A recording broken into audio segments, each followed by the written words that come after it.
من قرأ الفاتحة حول ولا قوة إلا بالله العلي العظيم أعوذ بالله السميع العليم من الشيطان اللعين الرجيم بسم الله الرحمن الرحيم الحمد لله رب العالمين والصلاة والسلام على أشرف الأنبياء والمرسلين سيدنا ونبينا وشفيعنا ومولانا ومقتدانا بالقاسم محمد صلی اللہ علیہ وسلم وآلہ الطیبین الطاہرین المعصومین الغر المیامین ولعنۃ اللہ علی اعدائہم ومنکری فضائلہم ومصائبہم وغاصبی حقوقہم اجمعین من لیلنا حاضہ الی قیام یوم الدین بسم اللہ الرحمن الرحیم رب اشرح لی صدری ویسر لی امری واحلل عقدۃ من لسانی یفقہوا قولی اما بعد فقد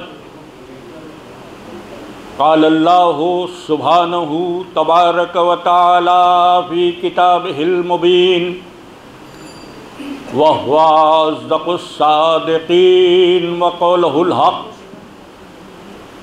بسم اللہ الرحمن الرحیم إِنَّا آتَيْنَكَ الْكَوْثَرَ فَصَلِّ لِرَبِّكَ وَانْحَرْ إِنَّ شَانِئَكَ هُوَ الْأَبْتَرُ صلی اللہ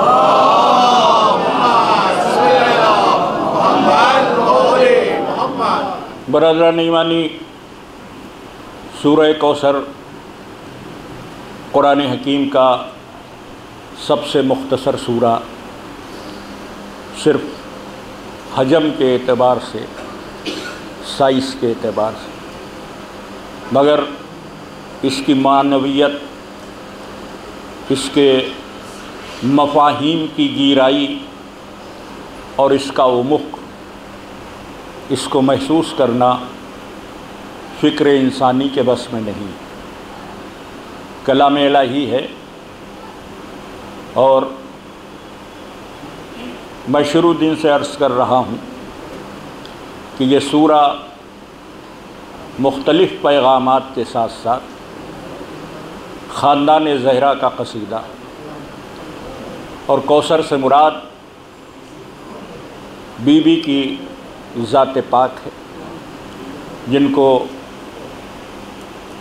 مرکز نسل رسالت قرار دیا گیا، اور انہی کی نسل کی خیر و برکت نے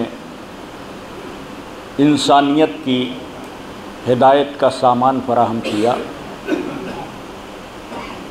اگر آپ تاریخ کے تسلسل میں جائیں اور واقعات کا عمیق مطالعہ کریں تو یقیناً اس نتیجے پر پہنچیں گے، بالیقین یہ رزلٹ نکلے گا کہ عالم انسانیت میں جو خیر کے افکار ہیں، جو خیر کی فکر ہے، جو حسن اور قبو میں تمیز کی صلاحیت ہے، جو صحیح اور غلط میں امتیاز کی طاقت ہے، وہ طاقت نہ ہوتی اگر خاندان زہرا نہ ہوتا۔ بہرحال ذرا سی دقیق ہے یہ بات، پھر کبھی انشاءاللہ تفصیل سے اس پر گفتگو ہوگی۔ آج صرف اتنا ہی عرض کرنا ہے کہ جو خیر کثیر قرآن کہہ رہا ہے، علماء نے تحریر کیا کہ اللہ کی ہر نعمت خیر ہے۔ جتنی نعمتیں اس نے عالم انسانیت کے لیے نازل کی ہیں ان سب کا شمار خیر میں۔ سورہ کہہ رہا ہے کہ ہم نے خیر کثیر عطا کی۔ اللہ کی تمام نعمتیں خیر ہیں، تو جب سب نعمتیں خیر ہیں تو جس منزل پر نعمتوں کے تمام ہونے کی بات ہو اس سے بڑا کوئی خیر ہو نہیں سکتا۔ اللہم صلی اللہ۔ جہاں نعمتوں کے اتمام کی بات خود قرآن کرے اور ان لفظوں میں کرے کہ الیوم اکملت لکم دینکم واتممت علیکم نعمتی، آج دین کو ہم نے مکمل کر دیا اور نعمتوں کو تمام کر دیا۔ یہ آیت قرآن حکیم میں ہے، سارے مسلمان پڑھتے ہیں، صرف پڑھتے ہیں، غور نہیں کرتے، جبکہ قرآن بار بار مطالبہ کر رہا ہے کہ غور کرو، میری آیتوں میں فکر کرو، غور نہیں کرتے۔ اگر آپ اکثریت سے پوچھیں کہ یہ آیت کب نازل ہوئی تو خبر نہیں، کیوں نازل ہوئی تو خبر نہیں، اکثریت نہیں جانتی۔ اس لیے نہیں جانتی کہ لوگوں نے نہیں چاہا کہ امت مسلمہ خیر سے آشنا ہو، بتایا نہیں۔ اگر بتایا جائے تو لوگ کیوں نہیں جانیں گے؟ زن گرامی، آپ سب کے علم میں ہے، فرش عزا کا تصدق ہے، مجلس حسین کا فیض ہے کہ آپ بخوبی واقعی تمام علماء اسلام متفق ہیں کہ یہ رسول کے حیات کے آخری لمحوں کی آیت ہے، اور اس میں بھی اکثریت ہے لکھنے والوں کی کہ میدان غدیر میں نازل ہوئی، اور اس پر بھی ہر فرقے کے کسی نہ کسی مفسر نے تحریر کیا کہ جب علی کی ولایت کا اعلان ہو گیا تو اللہ نے اس آیت کو نازل کیا۔ گویا قرآن ہم کو یہ بتا رہا ہے کہ نعمتیں تو سب اللہ کی ہیں، مگر جہاں پہ نعمتیں تمام ہو وہ مقام ولایت علی ہے۔ یا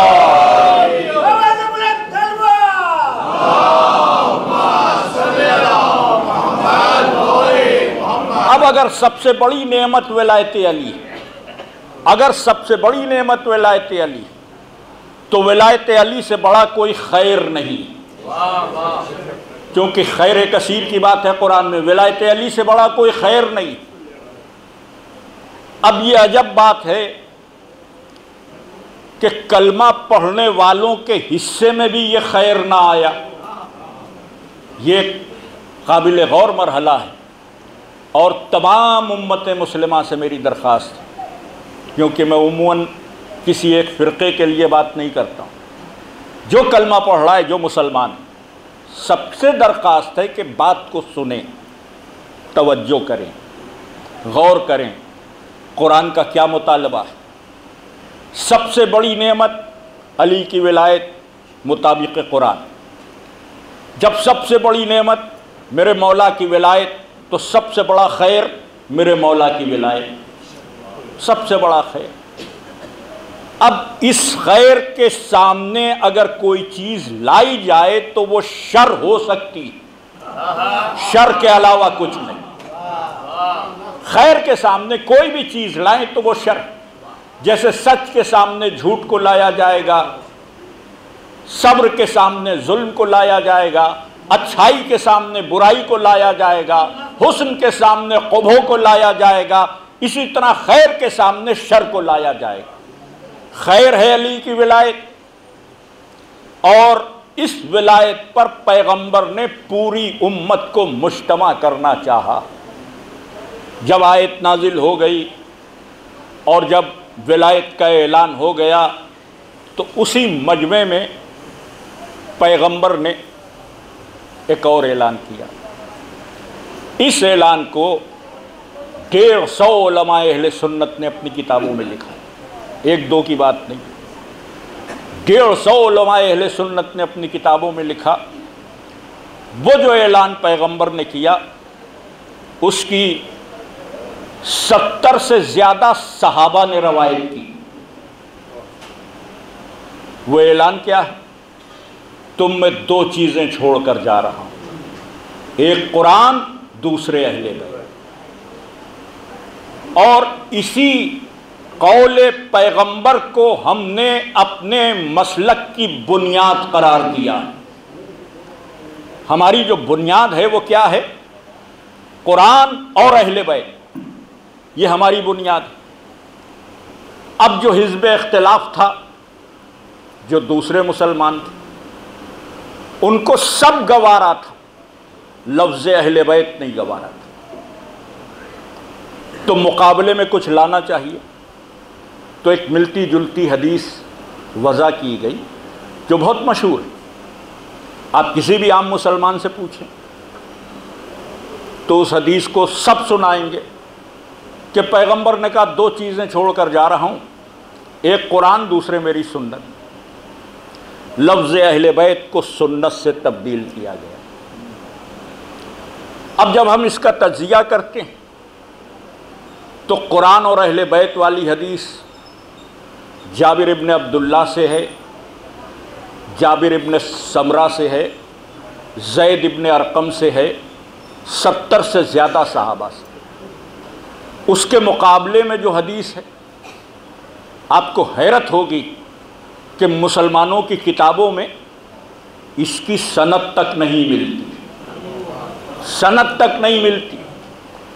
بس ایک کتاب ہے پورے عالم اسلام میں, امام مالک کی موطا. اس موطا میں اس حدیث کے جملے ہیں مگر یہ نہیں لکھا کہ راوی کون. آپ غور میں کہ ایک حدیث جس کو دم بریدہ کہا جائے, جس کے راوی کی خبر نہیں, کس نے بیان کی اس کی خبر نہیں, اس پوری ایک حدیث پر ایک مسلک کی عمارت کھڑی کر دی گئی. اسی ایک حدیث پر عمارت کھڑی ہے کہ رسول کہے گئے قرآن اور سنت. پورے عالم اسلام میں آپ پوچھ لیو کہیں گے یہ حدیث ہے, ہم اسی پہ عمل کرتے ہیں, ہم یا تو قرآن پہ چلتے ہیں, ہم سنت. حدیث پہ چلنا اچھی بات ہے مگر حدیث ہو آپ کی گڑھی ہوئی بات نہ ہو. اگر یہ حدیث ہے تو اس کا راوی کون ہے, رسول نے کب بیان کی, کس مجمع میں بیان کی. عزیزان گرامی, ایک کتاب کے علاوہ کہیں نہیں ملتی, راوی ملتا ہی نہیں کہ کس نے بیان کی. اس کے برخلاف حدیث ثقلین قرآن اور اہل بیت والی حدیث صحابہ تو بیان کر رہے ہیں, ازواج مطہرات تو بیان کر رہی ہیں, تابعی تو بیان کر رہے ہیں, محدثین تو بیان کر رہے ہیں, ذہبی اپنی کتاب میں لکھ رہے ہیں, امام مسلم صحیح مسلم میں لکھ رہے ہیں, امام نسائی صحیح نسائی میں لکھ رہے ہیں, ترمذی شریف میں یہ حدیث ہے, سنن ابن داؤد میں یہ حدیث ہے. جتنے حوالے کہیے گا پیش کر دوں گا کہ کہاں کہاں یہ حدیث ہے کہ تم میں 2 چیزیں چھوڑ کر جا رہے ہیں, ایک قرآن, دوسرے اہل بیت. اتنی کتابوں میں ہونے کے بعد اگر امت میں رائج نہیں ہے تو کیا یہ نتیجہ نہیں نکلتا کہ اکثریت اہل بیت کے برخلاف ہے؟ کیا یہ نتیجہ نہیں نکلتا؟ اور میرا مسلمانوں سے سوال ہے کہ کیا اہل بیت کو چھوڑ کر کوئی مصطفیٰ کا ہو سکتا ہے؟ یہ مسلمانوں سے سوال ہے, آپ سے نہیں. اہل بیت کو چھوڑ کر کیا میرے رسول کا کوئی ہو سکتا ہے؟ تو ہر مفکر, ہر مقرر, ہر حافظ یہ کہے گا نہیں اہل بیت کی تو بڑی عظمت ہے. تو اگر بڑی عظمت ہے تو وہ کیا اسباب تھے کہ جس نے امت اور اہل بیت کے درمیان فاصلہ پیدا کر دیا؟ اسباب کیا؟ زانگرامی, سبب غدیر کے بعد شروع ہو گیا. ذوالحجہ کی 18ویں تاریخ سن 10 ہجری اعلان غدیر، اور اس کے فوراً بعد جن کو یہ امید تھی کہ حکومتوں میں حصہ ملے گا، جن کو یہ تمنا تھی کہ خزانوں کے حقدار بنیں گے، جو اس امید میں جی رہے تھے کہ ہم اسلامی حکومت قائم کر کے پوری دنیا پہ حکمرانی کرنے کی کوشش کریں گے، ان کو غدیر کا اعلان ولایت راست نہیں آیا، راست نہیں آیا۔ جب راست نہیں آیا تو انہوں نے غدیر کے بعد سازش شروع کر دی۔ سقیفہ ایک منظر ہے تیاری رسول کے دور میں،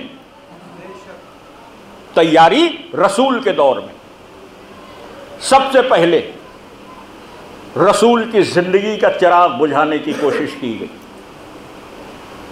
رسول کی حیات کا چراغ گل کرنے کی کوشش کی گئی، رسول کی سواری کو پہاڑی پر سے گرا دینے کی کوشش کی گئی۔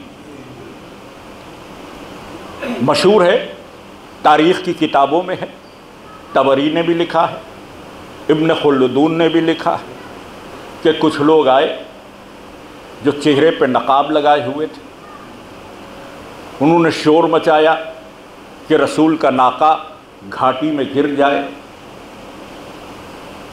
حذیفہ یمان نے ان کو پہچان لیا۔ جب رسول نے پوچھا کہ کون لوگ تھے تو انہوں نے کہا میں نے سواری کے جانور پہچان لیے۔ یہ جملے تاریخ میں جانور پہچان لیے۔ رضا نگرامی، سواری کے جانور پہچاننے کا کیا مطلب ہے؟ کوئی ایسا ہے کہ جو روز آتا ہے رسول کی خدمت میں، کوئی کبھی کبھار آنے والا ہو تو اس کی سواری کو کون پہنچانے گا؟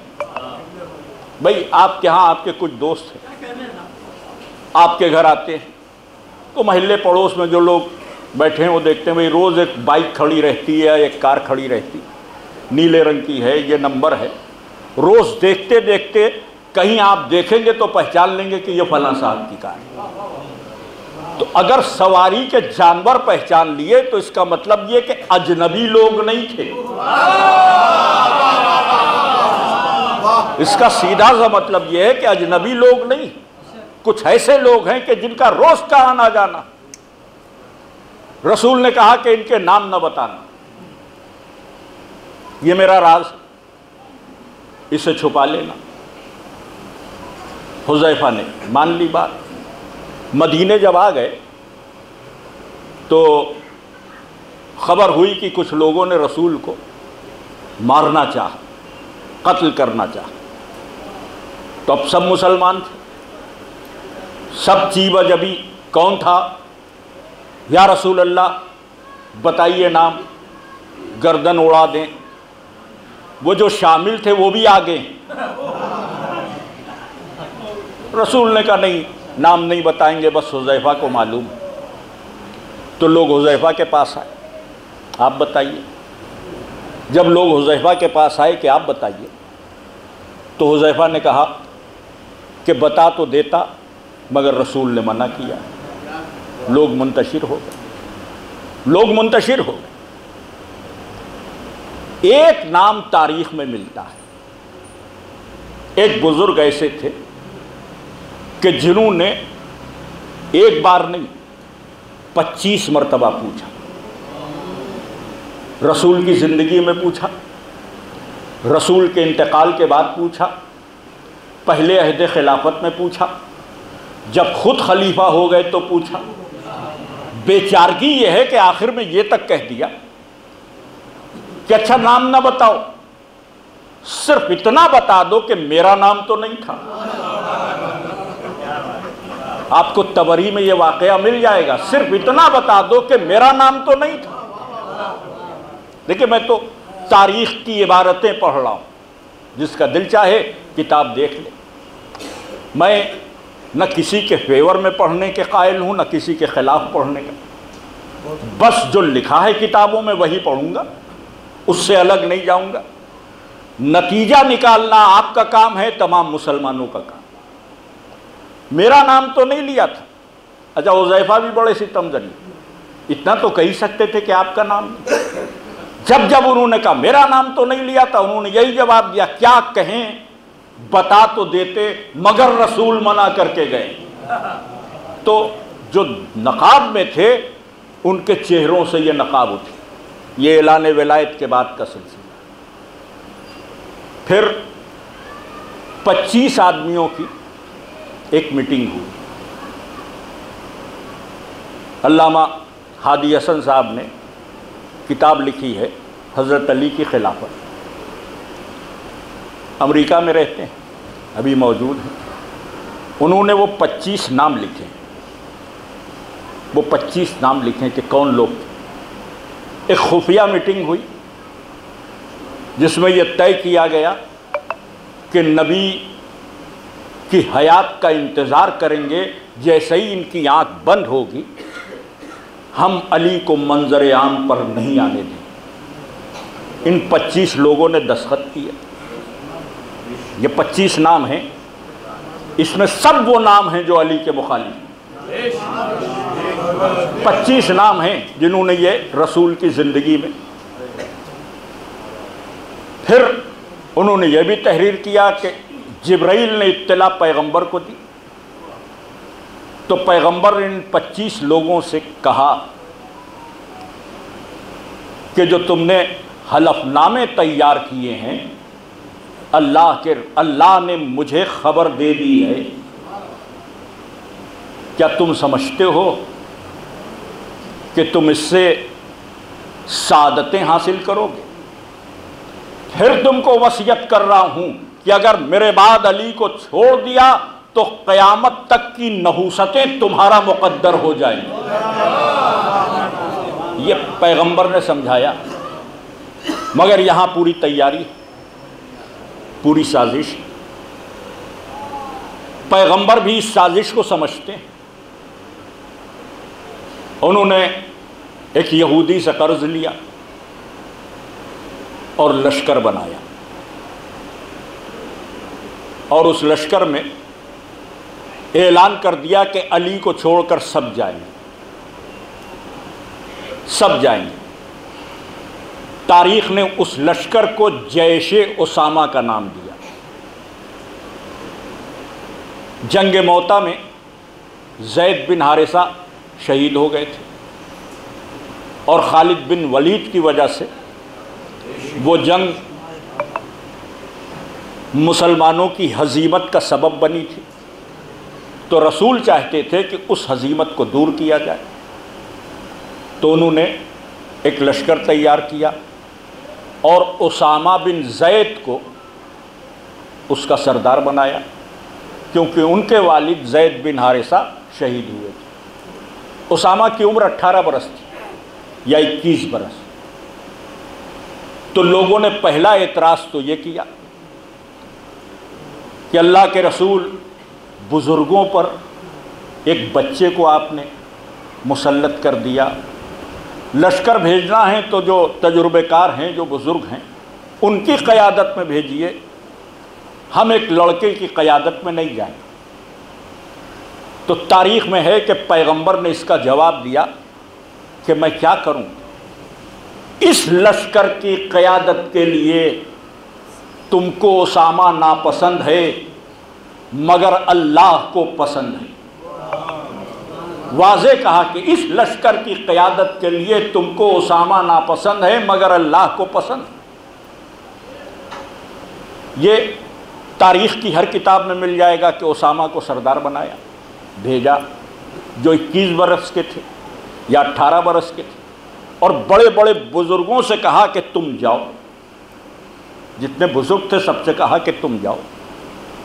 کیا اس سے یہ نتیجہ نہیں نکلتا زندگی کے آخری دنوں میں جب رسول نے بزرگوں کو ایک لشکر کی سرداری کے لائق بھی نہ سمجھا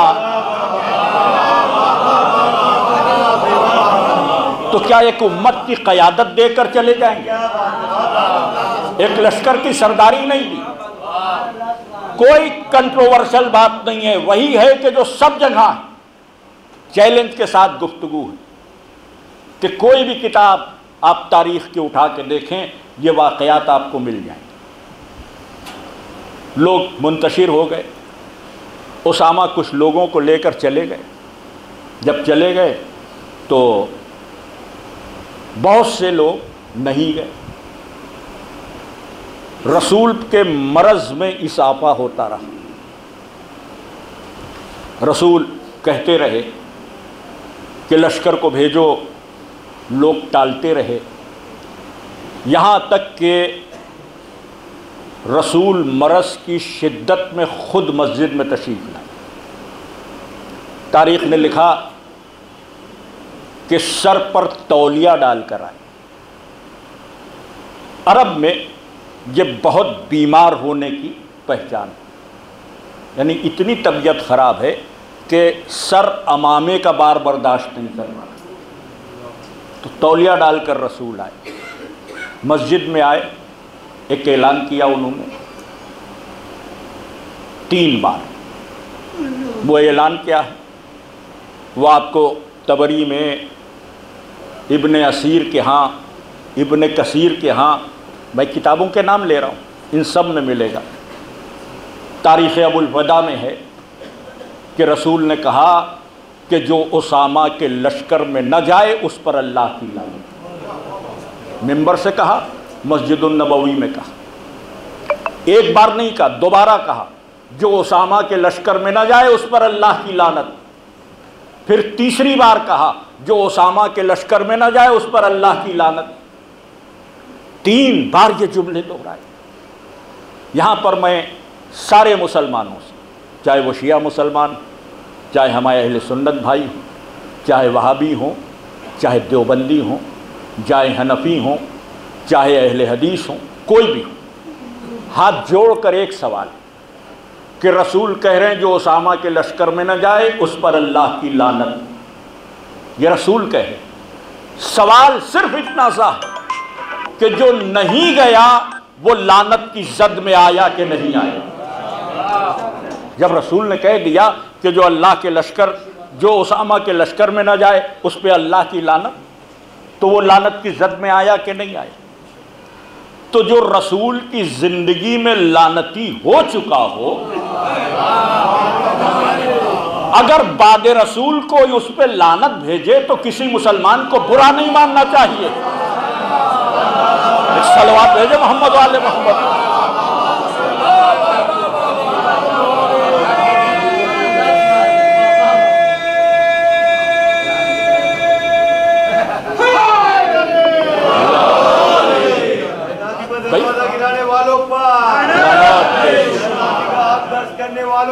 مولانا کے گلے میں رسن باندھنے والوں پر، ملعون پر، جنت البقیع کی خوبصورت تعمیر کے لیے بلند ترین صلوات۔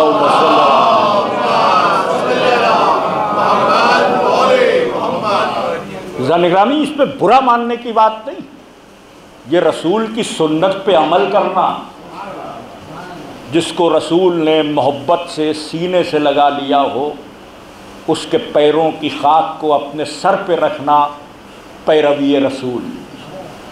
جس پر رسول نے لعنت کی ہو اس سے اظہار بیزاری کرنا پیروی رسول۔ ہم تمام مسلمانوں کو دعوت دیتے ہیں کہ سیرت رسول پر چلیں، جو مستحق لعنت ہیں ان پر لعنت کریں، اور جو مستحق صلوات ہیں ان پر درود بھیجیں۔ مسلمان ہونے کا یہی تقاضا ہے، مسلمان ہونے کا یہی تقاضا ہے۔ کوئی نہیں گیا اسامہ کے لشکر میں، لعنت قبول تھی، لشکر میں جانا قبول نہ۔ دن گزرتے چلے گئے، حضور کی حیات طیبہ کے آخری لمحے آ گئے۔ جب آخری لمحے آ گئے اور مدینے میں خبر ہوئی کہ حضور بہت بیمار، تو یہ جو اسامہ کے لشکر میں نہیں گئے تھے یہ لوگ آئے۔ جب آئے رسول سے ملاقات کے لیے، عیادت کے لیے، تو رسول نے ان سے پوچھا کہ تم لوگ گئے نہیں؟ تو بڑا خوبصورت عذر کیا اللہ کے رسول اس حالت میں آپ کو چھوڑ کر نہیں جا سکتے. تو رسول تو دلوں سے واقف ہیں، انہیں ٹھیک ہے ایک کام کرو، کاغذ لاؤ، قلم لاؤ، ایک ایسی تحریر لکھ دیں کہ صبح قیامت تک تم لوگ گمراہ نہ ہو. یہ جو تحریر لکھنے کا واقعہ ہے اس سے کوئی مسلمان انکار نہیں کر سکتا، کیونکہ عام طور پر تاریخ میں تاریخ لکھی جاتی ہے، حدیث میں حدیث لکھی جاتی ہے، مگر یہ واقعہ وہ ہے کہ جس کو حدیث کی کتابوں میں بھی جگہ دی گئی، جس کو تاریخ کی کتابوں میں بھی جگہ دی گئی. مسلمانوں کی جو سب سے معتبر حدیث کی کتاب ہے صحیح بخاری، واقع قرطاس اس میں 3 جگہ لکھا گیا. بخاری شریف، واقع قرطاس تاریخ کی ہر کتاب میں آیا. اس واقعے کو حادثہ یوم الخمیس کے نام سے طبری نے لکھا. یوم الخمیس یعنی جمعرات کے دن کا حادثہ، تو دن جمعرات کا ہے. اس واقعے کے بعد رسول صرف 3 دن زندہ رہے، جمعہ، ہفتہ، اتوار. پیر کو تاریخ کے مطابق حضور اس دنیا سے چلے گئے. تو زندگی کے آخری دنوں کا واقعہ. حضور نے کہا کاغذ لاؤ، قلم لاؤ، ایک تحریر لکھ تاکہ تم گمراہ نہ ہو. جب حضور نے تحریر کی بات کی تو وہ لوگ جو بیٹھے تھے ان میں سے ایک شخص نے کہا کہ ان کے دماغ پر بخار کا اثر ہے، یہ جو کہہ رہے ہیں معاذ اللہ ہذیان ہے، ہمارے لیے قرآن کافی ہے. یہ واقعہ تاریخ میں ہے. پھر دنیا کے ہر مسلمان سے میرا سوال ہے، ہندوستان کے مسلمانوں سے بھی، مکے کے مسلمانوں سے بھی، فلسطین کے مسلمانوں سے بھی میرا ایک سوال، سب سے سوال ہے، اگر پیغمبر نے وہ تحریر لکھ دی ہوتی تو کیا مسلمان ٹکڑوں میں بٹا ہوتا؟ اس لیے کہ جب کوئی اختلاف کرتا تو تحریر پیغمبر سامنے آتی اور اختلاف سے بچا لیتی. اب اور میں کہ اگر وہ تحریر منظر عام پر ہوتی تو نہ کوئی سنی کہلاتا، نہ کوئی شیعہ کہلاتا، نہ کوئی وہابی کہلاتا، نہ کوئی دیوبندی کہلاتا، نہ کوئی حنفی کہلاتا. یہ جو ٹکڑے ٹکڑے میں بٹی ہوئی مسلمان قوم اپنے مقدر پہ رو رہی ہے یہ نہ ہوتا. اگر یہ تحریر موجود ہوتی تو جس شخص نے نام، آپ کتابوں میں جا کے پڑھیے گا، میں کوئی نام نہیں لوں گا، نام کتابوں میں پڑھیے، جس شخص نے تحریر نہیں لکھنے دی، کیا قیامت تک مسلمانوں کے درمیان فرقہ پرستی کی بنیادیں اس نے نہیں ڈالی؟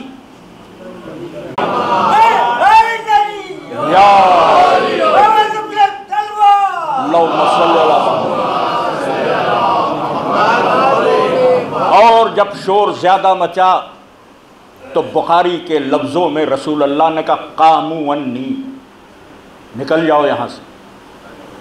تمہیں نہیں معلوم رسول کے سامنے شور نہیں مچایا جاتا؟ قاموا عنی میں وہی زور ہے جیسے اللہ نے شیطان سے کہا تھا فخرج،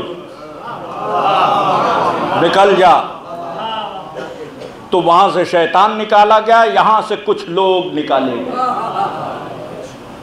اب یہ جو لوگ نکالے گئے یہ لوٹ کر نہیں آئے. 1000 کتابیں دکھا دوں گا کہ رسول نے نکالا، 1000 کتابیں کہ رسول نے نکالا، رسول نے نکالا، قاموا عنی کہا.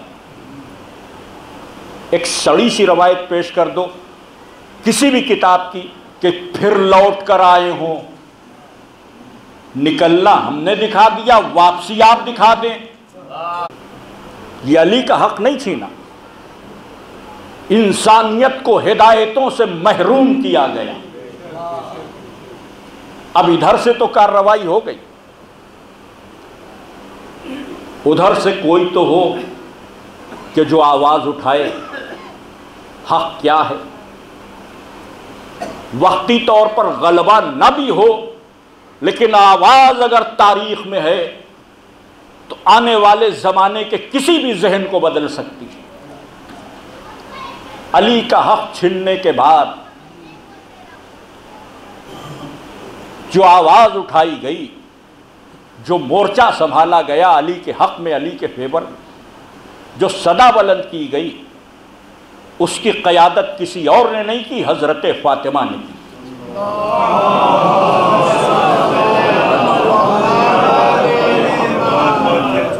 خود علی نے بھی قیادت نہیں، بی بی نے قیادت۔ جب ادھر سے بی بی نے آواز اٹھائی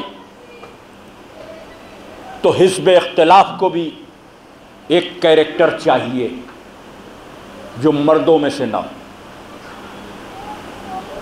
ادھر سے بی بی نے صدا بلند کی تو بی بی کے سامنے کس کو لایا گیا؟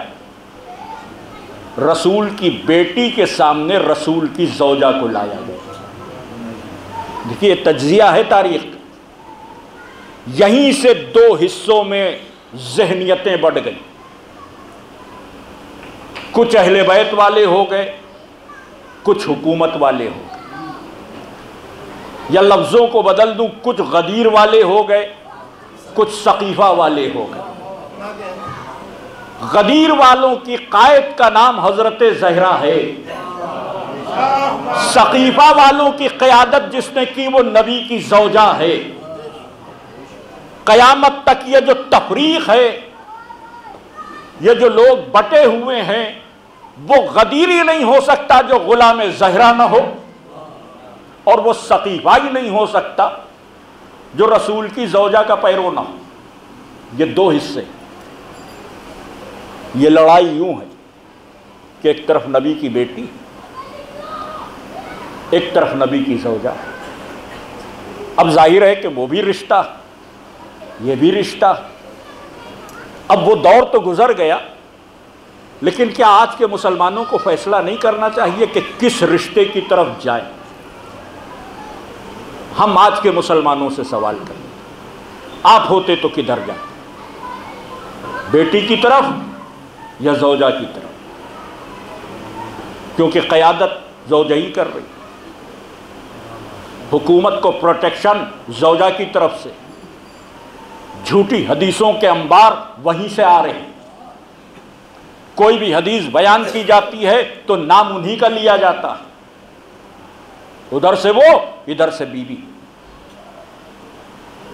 یہ دو پیرلل لائنیں چل رہی۔ جتنے غدیری سلسلے ہیں سب منتہی ہوتے ہیں بطول عذرا پر، کہ انہوں نے آواز اٹھائی، انہوں نے آواز اٹھائی۔ آج کے مسلمان سے سوال ہے کہ آپ کدھر ہوتے؟ یہ مجمع بیٹھا ہے، اس میں جتنے لوگ بیٹھے، جہاں تک آواز جائے، یہ یوٹیوب چینل پہ بھی ریلے ہو رہی مجلسیں، لوگ سنیں، کسی فرقے کے ہوں، مسلمان ہیں نا، ان سے سوال ہے کہ بیٹی کی طرف رہنا ہے کہ نبی کی زوجہ کی طرف؟ بس فرق سمجھ لیجئے، بیٹی کا رشتہ قیامت تک نہیں ٹوٹتا،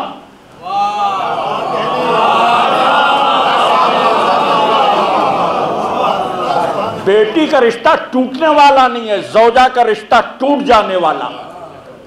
اب یہ ہمارا مقدر کہ ہم اس رشتے سے وابستہ ہوئے جس میں ٹوٹنے کا کوئی امکان نہیں، یہ ان کی بد نصیبی کہ ایسے رشتے سے جڑے کہ جہاں حق طلاق بھی علی کو دیا گیا۔ ایک صلوات پڑھیں محمد علیہ محمد پر۔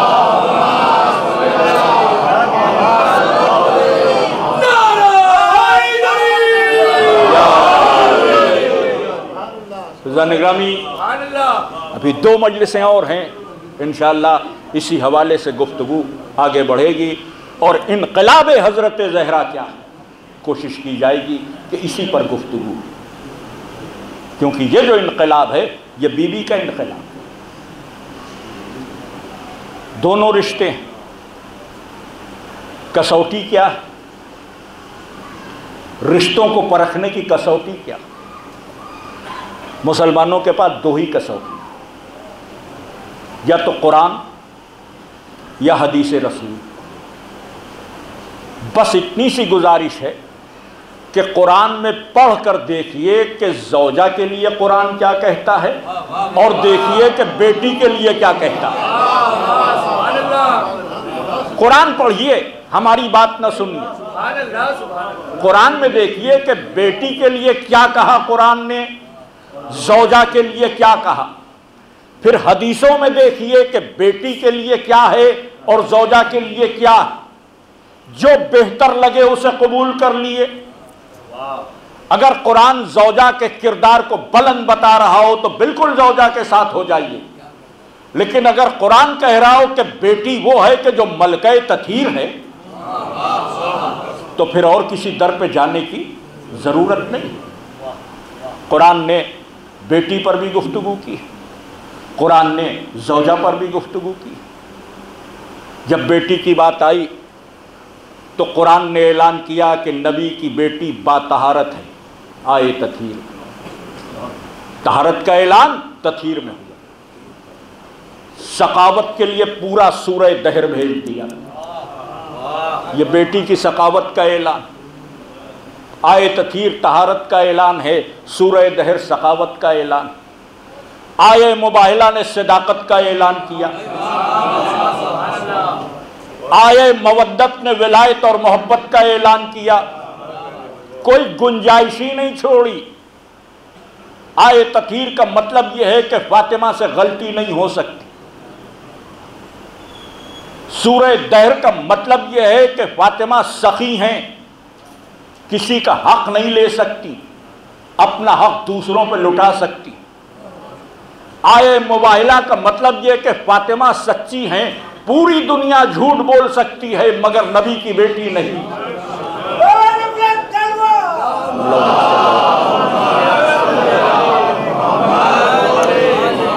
یہ ہے بیٹی کا کردار۔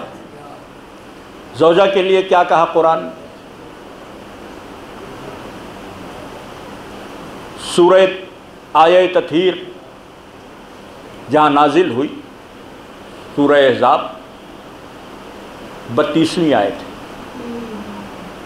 28ویں آیت سے لے کر 33ویں آیت تک نبی کی بیویوں کا تذکرہ ہے قرآن حکیم میں، جس میں ایک آیت جناب زہرا کے لیے آیت تھی، پہلی آیت بھی ازواج کے لیے، دوسری۔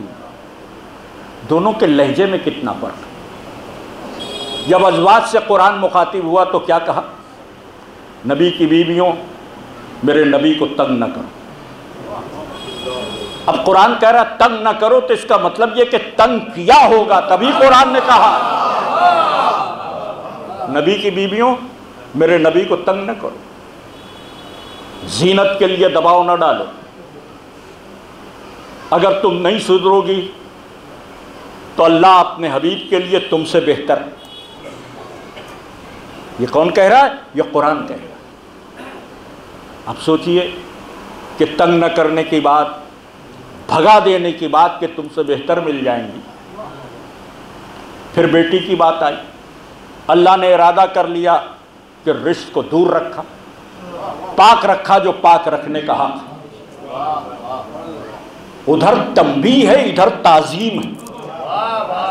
ادھر تنبیہ کی جا رہی، ڈانٹا جا رہا، ادھر تعظیم کی جا رہی۔ پھر اس کے بعد نبی کی بیویوں اپنے گھروں میں بیٹھنا، یہ قرآن ہے، میں نہیں کہہ رہا ہوں۔ اب اگر بیٹھی رہ جائیں تو کسی عزت کے لائق ہیں، لیکن جو گھر چھوڑ کر نکل آئے کم سے کم وہ بیوی تو کسی عزت کے لائق نہیں ہو سکتی، خلاف قرآن چلی گئی، خلاف قرآن چلی۔ اب دیکھیے کہ بیٹی کے لیے قرآن نے کیا کہا، ازواج کے لیے۔ بس آخری بات اور گفتگو تمام، سورہ تحریم 28واں پارہ، اس میں پہچان کروا دی۔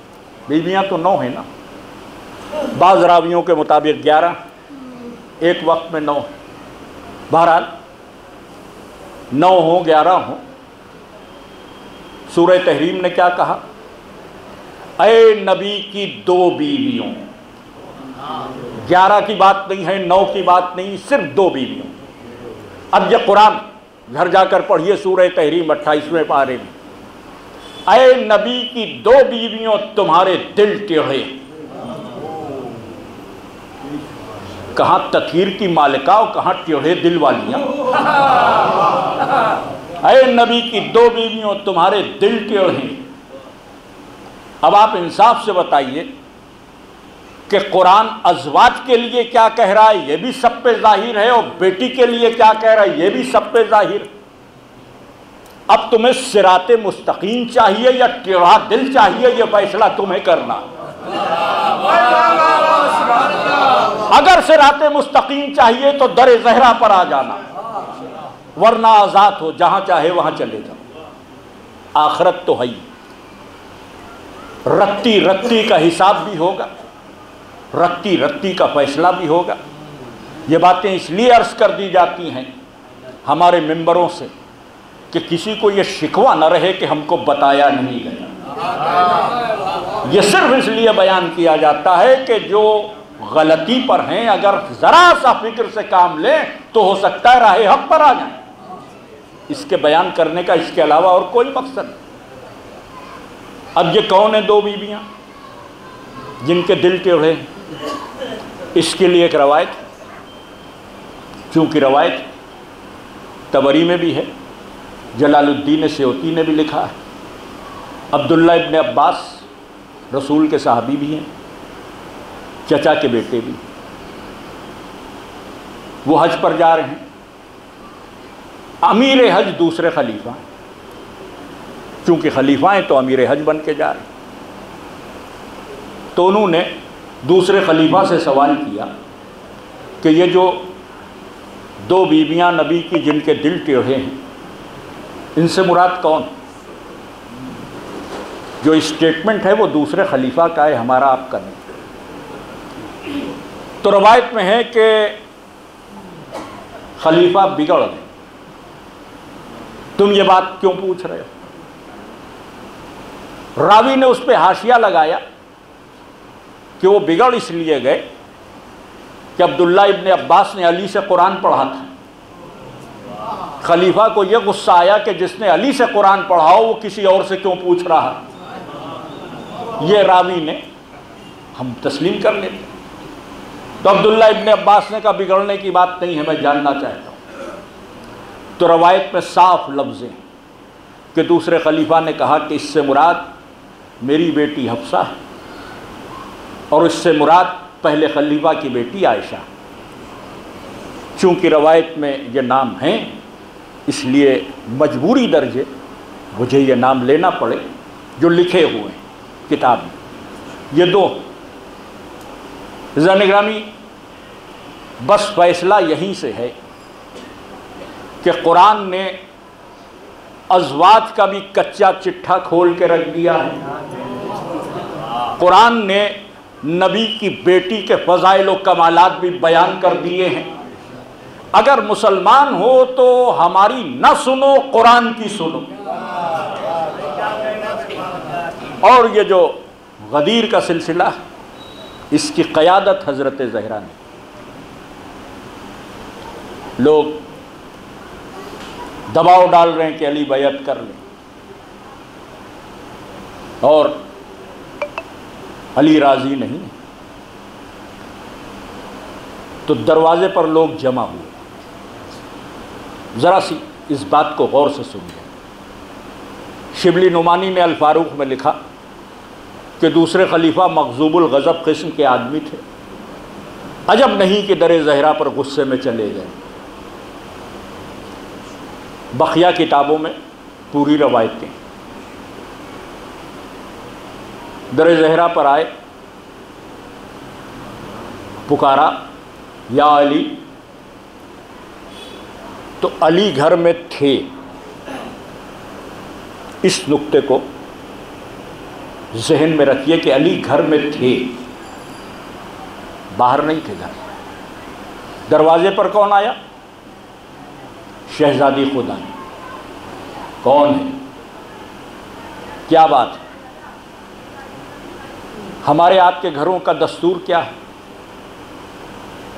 پوری دنیا انسانیت کو تہذیب تو اہل بیت ہی نے سکھائی ہے. ہمارے گھر پر کوئی آتا ہے تو کوئی بچہ نکلتا ہے، کوئی مرد نکلتا ہے. کوئی نہ ہو تو مجبوری میں خاتون پس دروازہ آ کر پوچھے کہ آپ کون، کس سے ملنا. یہاں علی گھر میں ہیں، دروازے پہ کسے آنا چاہیے؟ سوال ہے کہ نہیں؟ آنا تو علی کو چاہیے. مگر آئی ہیں بی بی. کیوں آئی؟ صرف یہ پیغام دینے کے لیے علی آپ کے حق کی لڑائی زہرا لڑے گی. حق علی کا ہے، لڑائی لڑنے والی خاتون جنت ہے. علی آپ کے حق کی لڑائی زہرا لڑے گی. آ گئی. کون؟ علی کو بھیجو. کیوں؟ بیعت لینا. تو علی سے کچھ نہیں پوچھا. روایت میں کہ جواب دیا کہ میرا شوہر کسی کی بیعت نہیں کرے گا. یہی دلیل ہے کہ علی نے کبھی کسی کی بیعت نہیں کی. اس لیے کہ علی زہرا کی تمنا کو کبھی نہیں ٹھکرا سکتے کہ میرا شوہر کسی کی بیعت نہیں کرے گا. تو کہا گیا کہ ہم اس گھر کو جلا دیں. تو جواب میں کہا کہ اس گھر کو جلاؤ گے جس میں حسن اور حسین؟ کہا ہم اس گھر کو جلا دیں جس میں حسن اور حسین. ہم اس گھر کو جلا دیں ورنہ علی کو باہر نکال. ارادے خطرناک تھے. بی بی نے دروازے پر ہاتھ رکھا کہ دروازہ بند کر دیں. ادھر سے قنفذ ملعون کو حکم دیا گیا. اور میں کیا عرض کروں، ایسا تازیانہ اس شہزادی اولیاء کے ہاتھوں پہ مارا گیا کہ تاعمر جس کے نیل کا نشان نہیں. تڑپ گئی بیوی، مگر دروازے کو بند کر دیا. اب جب دروازہ بند ہو گیا تو یہاں سے ڈھکیلا گیا اور پھر آگ لگائی گئی. دروازہ تھا، دروازے کے پیچھے دیوار تھی. یہ دستور تھا گھروں کے بننے کا کہ دروازے سے صحن نہ دکھائی دے، اس لیے ایک دیوار اٹھائی جاتی. تو وہ دیوار تھی. جلتا ہوا دروازہ ڈھکیلا گیا. میں کیا کہوں، امام صادق سے کسی نے پوچھا کہ اپنے جدہ کی مصیبت بیان کیجیے، تو بڑی دیر تک روئے چھٹے امام، اور روتے روتے کہا کہ میں کیا کہوں، میری جدہ دیواروں در کے درمیان اس طرح آ گئیں جیسے گیہوں کا دانہ چکی کے پاٹوں میں آ جاتا. پسلیاں ٹوٹ گئیں. بی بی کو غش آ گیا. اس عالم میں لوگ گھر میں داخل ہوئے. علی کے گلے میں رسن باندھی. بی بی کو جب غش سے فاقہ ہوا تو بڑے کرب میں آواز دی، فضا فضا قریب آئیں. بی بی نے کہا فضا میں جس بچے کی امین تھی وہ میرے شکم میں شہید ہو گیا. حضرت محسن کی شہادت کی خبر دی. پھر غش آ گیا. کچھ دیر بعد آنکھ کھلی. فضا ابو الحسن کہاں؟ کا لوگ گلے میں رسن باندھ کر دے گئے. فضا مقنا لاؤ، فضا چادر لاؤ، فضا چادر اڑا دو. چادر اوڑھ کے چلنا چاہا تو پسلیوں کے ٹوٹنے کی وجہ سے قدم آگے نہ بڑھا. فضا مجھے سہارا دے دو، فضا مجھے سہارا دے دو. ایک ہاتھ فضا کے کاندھے پہ رکھا، ایک ہاتھ اسما کے کاندھے پہ رکھا، اس عالم میں آئی ہے۔ لوگ علی کو گھیرے ہوئے تھے، تاریخ لکھتی ہے کہ علی کی مٹھیاں بند تھی، لوگ کوشش کر رہے تھے کہ مٹھی کھول کے بیعت لے لی جائے، علی کہہ رہے تھے میں کسی کی بیعت نہیں کروں گا۔ یہ منظر دیکھا تو آواز دی ابو الحسن کو چھوڑ دو ورنہ بال بکھرا دوں۔ جیسے ہی بی بی نے یہ جملے کہے مسجد کی دیواریں لرزنے لگی، زلزلے کے سے آثار پیدا ہوئے، لوگوں نے ڈر کے علی کو چھوڑ دیا۔ علی کے ساتھ گھر میں آئیں، علی کو ردا بچھا کر بٹھایا اور کرب میں ڈوب کر ایک جملہ کہا، ابو الحسن ابھی تو میرے بابا کا کفن بھی میلا نہیں ہوا، اتنی جلدی یہ لوگ بھول گئے۔ بس مجلس تمام ہو رہی، آخری فقرے، آپ کی آنکھوں میں آنسو، بارگاہ اہل بیت سے اس کا صلہ ملے۔ ہر مجلس میں بی بی رومال لے کر آتی ہے، میں نے کسی روایت میں نہیں پڑھا مگر میرا دل کہتا ہے کہ بی بی کی مجلس ہے تو حسین آتے ہوں گے۔ میری اماں کے نام پر رونے والے جمع آپ کے لیے دعائے خیر کرتے ہوں، گفتگو کر رہی ہیں، ابھی میرے بابا کا کفن نہ میلا ہو، میرے بابا کے قبر سے خوشبو آتی، اتنی جلدی لوگوں نے ہمیں فراموش کر دیا۔ پسلیاں ٹوٹی ہیں لیکن اچانک چیخ مار کر اپنی جگہ سے بلند ہو، کچھ ایسا چیخ مار کر بلند ہوئی کہ علی گھبرا کر اٹھے، بنت نبی کیا بات ہے؟ تو روتے ہوئے گلے کی طرف اشارہ کیا، یا علی آپ کے گلے میں رسن کا نشان۔ بیوی نشان رسن دیکھا تو یہ عالم ہو گیا۔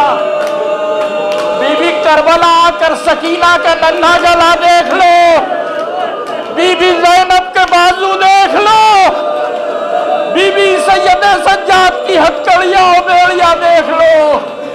آپ کی بیٹی کربلا سے شام تک رسن بستا، واہ مصیبتا واہ حسینہ، الا لعنت اللہ علی القوم الظالمین، سیعلم الذین ظلموا ای منقلب ینقلبون، انا للہ و انا الیہ راجعون۔